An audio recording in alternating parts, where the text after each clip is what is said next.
Hi, welcome to euro 360. அப்போ இன்றைக்கு நீங்கள் அந்த டாப்பிக்கை பார்த்துருப்பீங்க வந்து. அப்போ இது ஒரு காமன் பிரச்சனையும் உண்டு.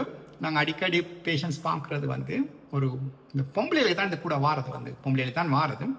என்னென்னு கேட்டால் இந்த 40லேருந்து 50 வயசுல இருக்கிற பொம்பளைகளுக்கு வந்து ஒரு 50-60 வயசுல இருக்க பொம்பளைகளுக்கு வந்து யூரின் கண்ட்ரோல் வந்து குறைஞ்சு கொண்டு வரும் வயசோட. இப்போ நீங்கள் பார்த்து கொண்டு வந்தீங்கன்னா உங்களுக்கு தெரியும் வந்து யூரின் கண்ட்ரோல் வந்து குறைஞ்சு கொண்டு வருதுன்னு சொல்லிக்கல. எப்படி வரும்னு கேட்டால் கொண்டு வந்து யூரின் போகணும்னு வந்த உடனே வந்து ஓடிலன்னு சொல்லி சொன்னால் அவளுக்கு டக்குன்னு எம்டி பண்ணிக்கணும். இல்லைன்னு சொல்லி சொன்னால் எம்டி கொஞ்சம் வெயிட் பண்ணுற மாதிரி இருக்கும் உண்டு.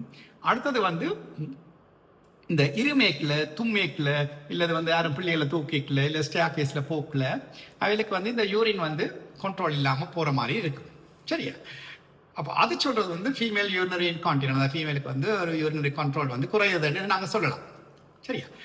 அப்போ அது என்ன பிரச்சனை என்று கேட்டால் இந்த சோஷலாக வந்து வேலை வந்து கொஞ்சம் பாதிக்கும். சோஷலான்னு சொல்லிக்கலாம் சமூகத்தில் வந்து வேலைக்கு கொஞ்சம் சின்ன பிரச்சனை இல்லை, பெரிய பிரச்சனையாக இருக்கும். என்னடா இது யூரின் லீக்கோட அப்படி ஒரு ஃபங்க்ஷனுக்கு போகிறது, இல்லை ஒரு பஸ்ஸில் போகிறது, இல்லை வந்து ஒரு ஆக்கள் ஃப்ரெண்ட்ஸுன்ற பார்ட்டிக்கு போகிற, இல்லை ஈவன் த கேதரிங், இல்லை நைட்டில் நித்திர போட்டு கரைச்சி. அப்போ ஆனால் என்ன நடக்குன்னு கேட்டால் இவன் இதை வந்து வழியே சொல்ல மாட்டேன் மாதிரி சொல்லிச்சுன்னா சோஷியல் இன்டினேஷன் சொல்கிறது வந்து இதை வந்து சொல்கிற யூரின் லீக் ஆகுறேன்னு சொல்கிறது வந்து சில நேரம் அவளுக்கு. அப்போ அவையில் வந்து நினச்சி கொள்வது வந்து வயசு